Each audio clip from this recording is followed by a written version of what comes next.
Welcome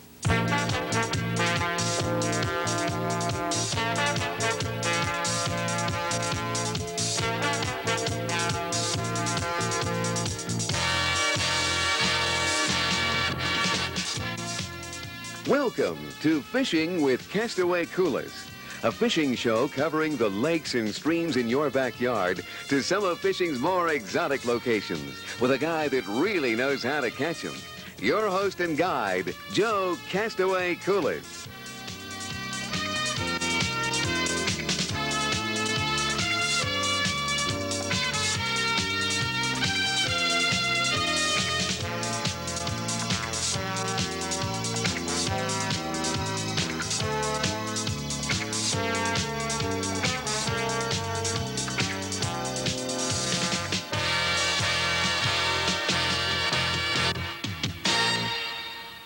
Downriggers have really been in existence a long time, and I've been using them now for 10 years, and I believe they have a lot to do with my success in chartering as well as my tournament fishing. They're a company that is family owned, they're a small company, and I believe that's why they turn out a good product. I'm really convinced that the Prusa Downrigger is not only reliable, it is an extremely fast unit, but really well made, and I know it has a lot to do with how well we perform when we're out fishing, especially in tournaments. It really has become part of our team and has a lot to do with how well we do in tournaments. Now I'd like you to sit back and relax and enjoy some of the segments we've done using the Prusa Downriggers.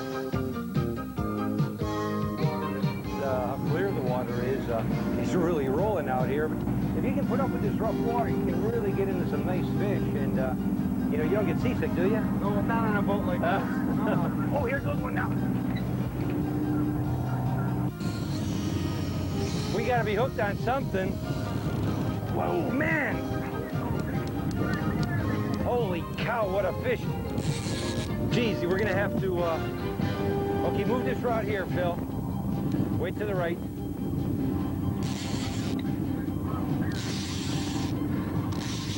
Okay. And then take, wait with the net yet. Take, move it over one more. Wow. That thing just screamed and screamed. I thought we were hooked in the bottom. Holy cow. I'll tell you what, Phil, probably gonna have to get Terry down here to, net this fish. So why don't you go up on top and if I tell you to give it the gun to go ahead a little bit, you know, he'll show you what to do, but this is a really, really big fish. Okay, why don't you come down, Terry, and he'll drive for a bit.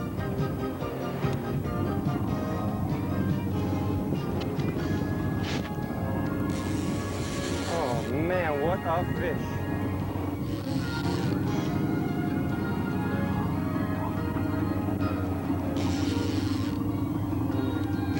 Little more right, come around more, way over to here, dead toward that white boat. Just get it to the other side there.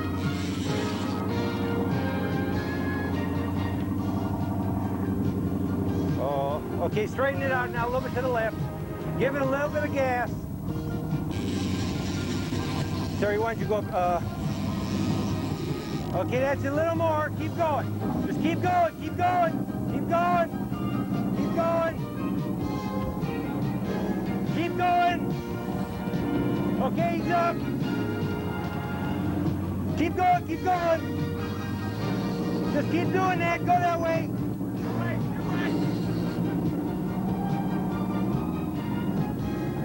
Okay, he's up, he's up.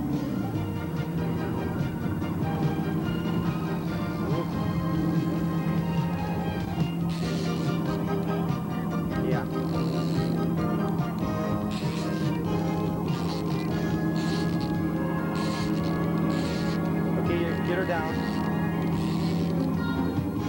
He ain't that big. I don't know, he's awful big. Get your net down in the water because it gets wet. It'll blow it. Okay. Okay, you ready?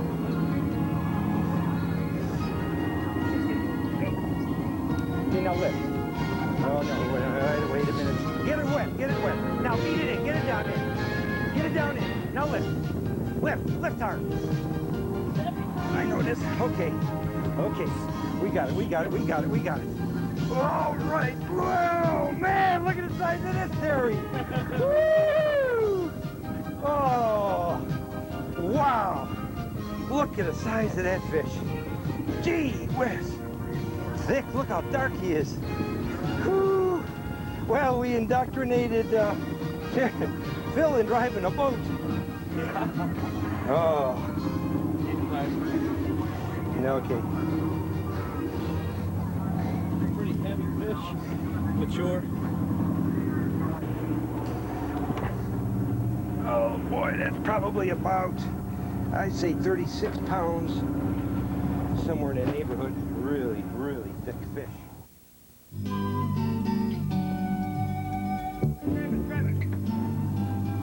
Okay, good job. Bingo. All right, get these out of the way here. Okay, that's it, keep her coming. Right by them. Okay, I'm ready. Just lead her a little bit to the right. Okay. Good job. Now keep bringing her in. That's it. Give you a little more drag. All right, a little rough today, huh, Phil? Oh, a little bit, but I'll tell you, sometimes the best fish is when it's like this. It is. A lot of times if you can take the roughness, this is a pretty good fish. He's staying down. I think it might be a good laker. He's staying down pretty deep. Okay, that one down 42 feet down. Yep. Oh, nice brown. Okay, give me neutral. Okay, keep coming. That's it. Keep lifting. Lift. Okay, now walk back. All right. Nice brown trout. Oh, bingo. Good job. Just release this thing. Push it all the way back. Okay, get back to gear. Nice brown. I think that other fish we had, see, he's already off the hook. But I think that other fish was the same. Cause see how they fight? And let me get it in here. And did you notice that tugging action? Oh, yeah. A brown trout really fights ferociously. He's really almost more a carnivorous fish of the trout family, but he really dodges it, really dogs it. But look at it, the coloration on a brown is probably Pretty fish. some of the prettiest fish there are. But they really fight well. But they're built really stocky. What's that one go? This is probably about maybe 6 pounds, 7. They're thick for their length. They're not real long, but they're real thick. We can get it in here. And did you notice that tugging action? Oh, yeah. A brown trout really fights ferociously. He's really almost more a carnivorous fish of the trout family, but he really dodges it and really dogs it. But look at it, the coloration on a brown is probably Pretty fish. some of the prettiest fish there are. Really fight well, but they're built really stocky. What's that one go? This is probably about maybe 6 pounds, 7. They're thick for their length. They're not real long, but they're real thick. The basic object of using a downrigger is to be able to keep your lure or your bait at the depth that the fish are for a constant period of time. If you're casting, the lure is at that critical area just a short period of time. By trolling, it is always at that depth. The depth of the rigger is controlled by the counter. You know where the fish are by using your graph. To start with, grab the lure here, and then Terry, you can give me a hand. What I'm going to do is explain it by the use of a spoon that we use often for walleye and for salmon. This will trail behind the boat anywhere from 8 feet to as much as 50. That is determined by the depth of water I'm fishing in. If I'm fishing late in the year or early in the year and fishing shallow water, I have to be in water anywhere from maybe 10 to 20 feet. Fish are going to be spooky. I've got to run a long lead.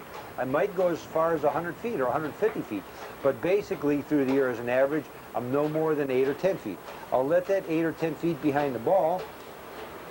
And then what I have here is a release that is a mechanism that will hold the lure and the line at the cannonball itself till the fish bites. It's just a little wire that will trigger when the fish strikes.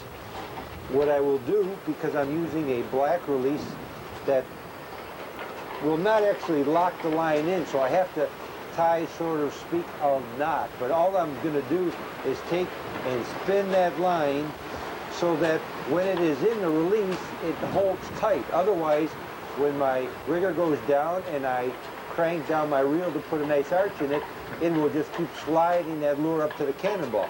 So now that I've created that loop, I will then put it in the release and lock it.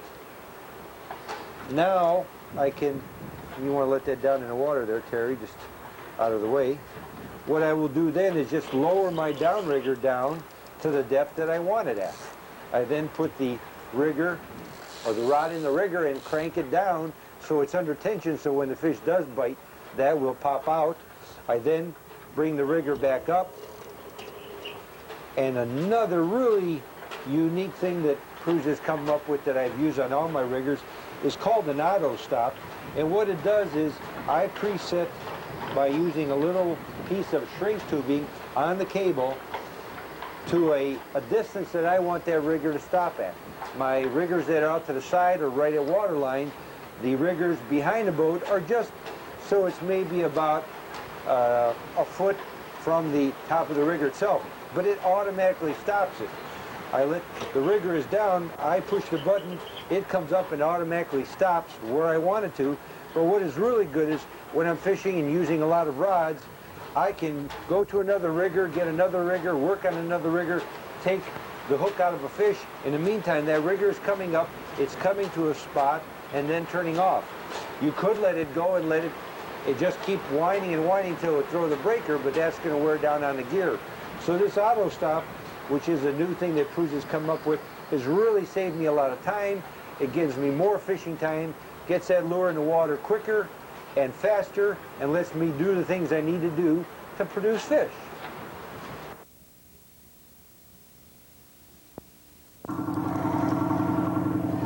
Okay, how deep are we, Terry? Terry? 26 feet. I'm going to lower this a little bit, get it down closer to the bottom. 24. Okay, we need to get back in that cold water.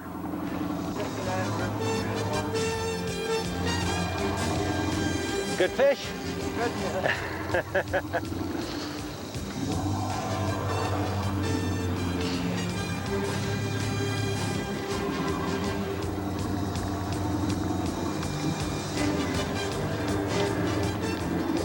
Still running. Okay, a lot of neutral, Terry. Still running.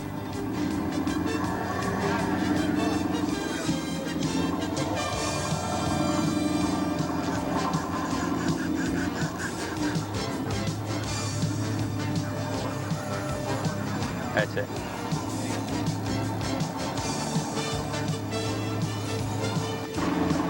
Okay. Good job. Great job. Oh. Tired? Yeah.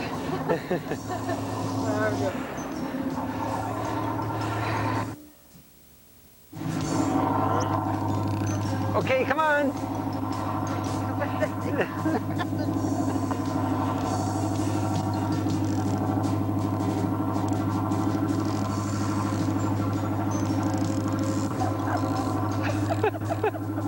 Come on, let's get it in. Let's get it in. What are you laughing about? It must be about 12 pounds.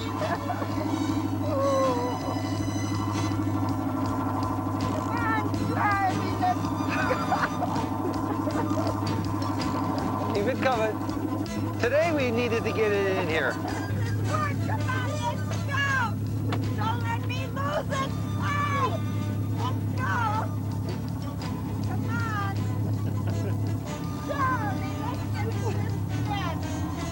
Go ahead, little babe.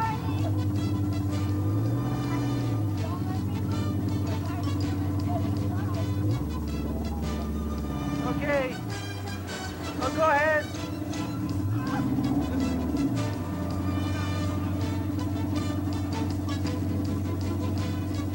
Big Laker. Yeah. That's what I always do. Put it down. One more.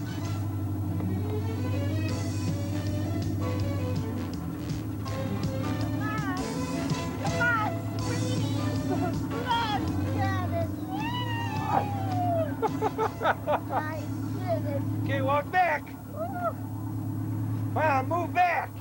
Come on, over here. Fine, I gotta look and see what I got.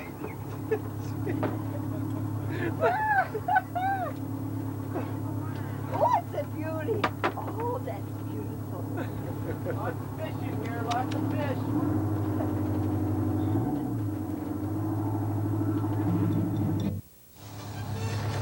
Got him, Terry? Yes, sir. Okay. Watch it.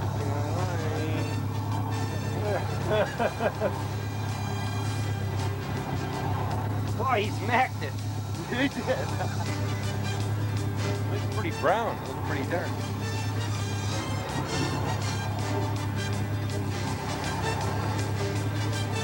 That is on black and gold.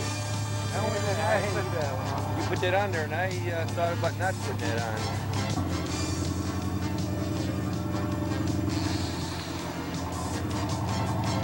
Hey, Knuckle! Come on, reel. Get it down. Oh.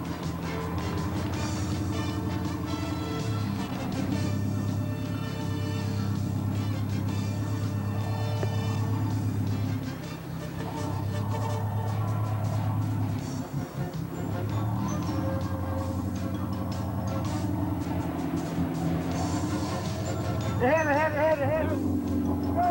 Good. Okay, you get this gear down to you. Yeah, we crank.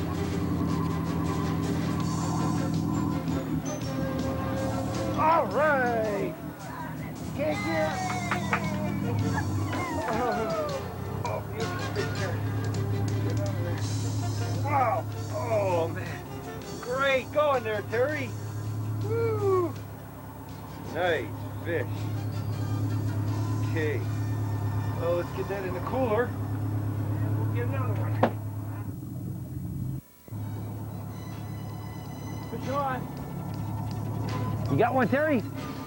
All right. Good. Move this rod. Got a rainbow? Okay, good. Ooh, we're going through a lot of bait. Maybe we'll get another one here. Okay. Get the net. Get the net here.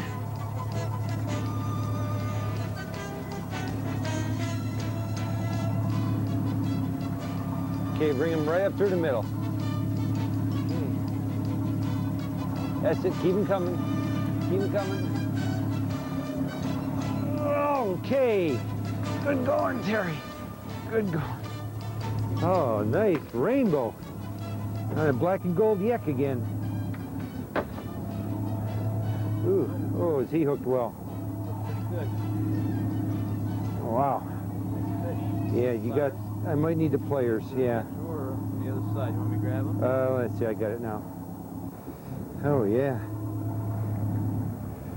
Ready. Beautiful rainbow. Okay, Terry. One more for the box. All right.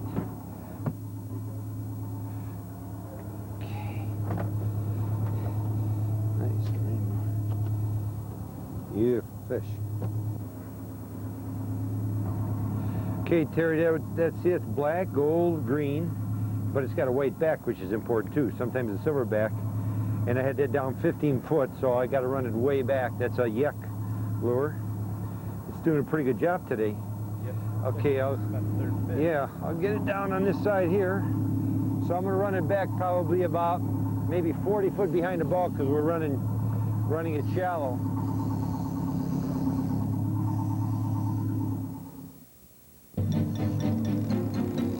Terry, look at this thing! Woo! Okay, now you got to move. Watch that flat line there. He's really, oh man, is he going?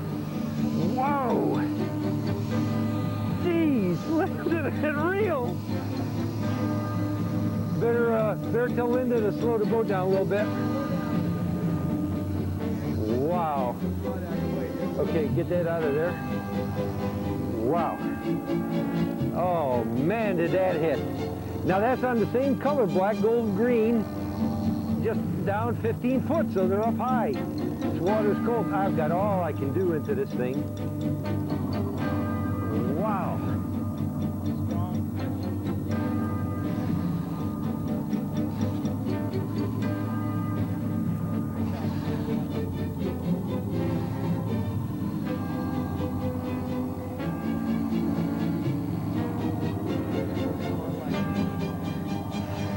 Give it too much drag.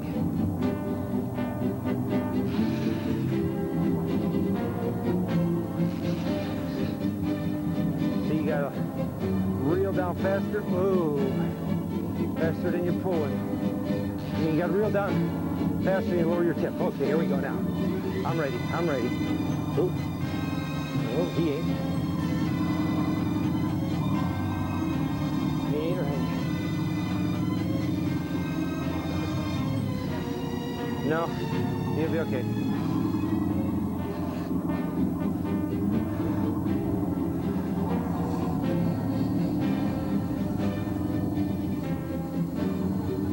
Wow. Okay, this time. Nope, nope, nope, nope. That's it. Good, good going. Let's get that net out of there. Okay, this time. All right! Way to go, Terry! Woo-hoo-hoo! Okay! Whoa! What a fight! What a fight! Big fish. Oh, man, look at that! Good fish. Woo! Good driving, Linda! Oh, man, is he hooked good? Okay. Wow! Oh, I didn't think it was that big. Whew, I wonder why it made me work so hard. Woo! Oh, what a beauty. What a beauty. Oh, I got it out. I got the hook out. I got it out. Look at it. It's that same lure. Same. Black, gold, and green. We got an overcast day. Oh, Terry. Good king. Wow. What a fish. Whew. Man, I couldn't believe why it was so hard.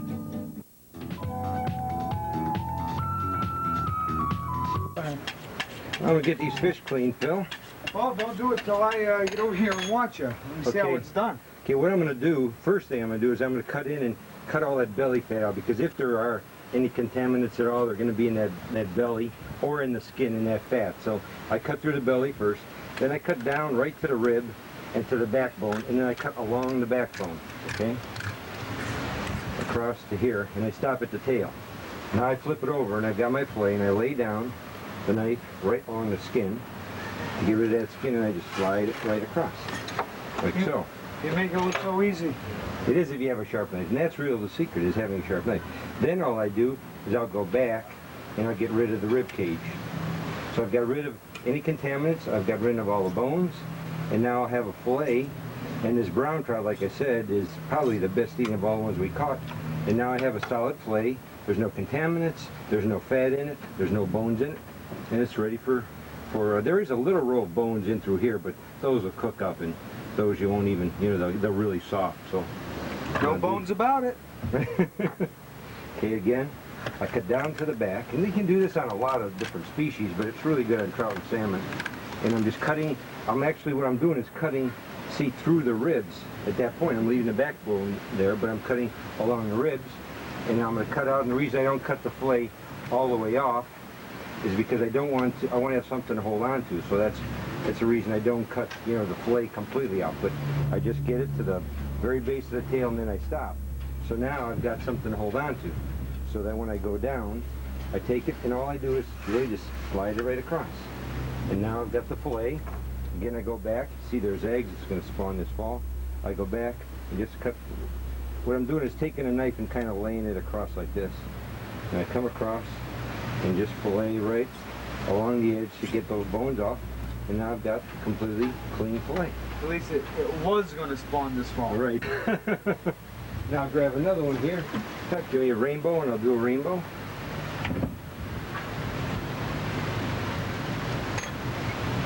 Now here's a silverfish. Right. Now that's how the Chinooks are when they're out in deeper water. I can see myself. Pretty bright. Now on these, I'll probably use a smaller knife again. I cut through the belly skin, down across the ribs, out to the base of the tail. See now how orange the meat is on the rainbow. And the other very, very important thing I think a lot of people miss is it's really important on any fish, but more so on trout and salmon, to keep them really well iced. Because if you notice, you could feel that is really firm meat. Now, if you wouldn't have it under ice, you could start to get soft, and that's when you lose a lot of the taste. So it's really important to keep it on ice as much as possible. And it gives it, you know, it has body to it. It doesn't get all mushy. Now, that's really pretty looking meat. That's pretty much true for all fish, though. It is. Any fish you catch, you should really get them iced down as soon as possible. Keep them iced down. Now, today we had 90+ degree water, air temperature. It wasn't scorching. It was hot. We had that breeze, which we didn't notice how hot it was, but the fish is, because he's in that cooler. And he's really cooking, so you need to keep him on ice. Again, you just slide that right along. Really simple. Cut it here. And then cut that little bit of rib cage off. And you got a super fillet. Alrighty.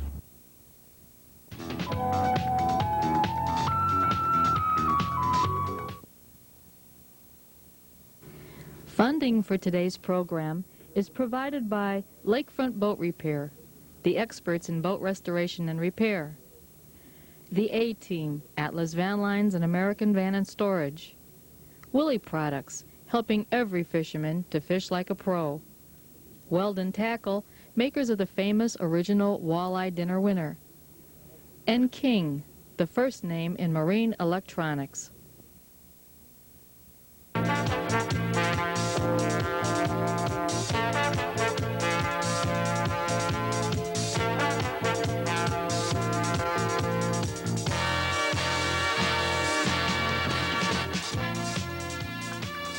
We hope you enjoyed fishing with Castaway Coolers.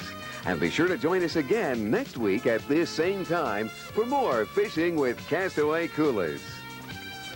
If you have a question about something you've seen on today's show or have any ideas for future shows, contact Fishing with Castaway Coolers, 725 Broadway, Bedford, Ohio, 44146.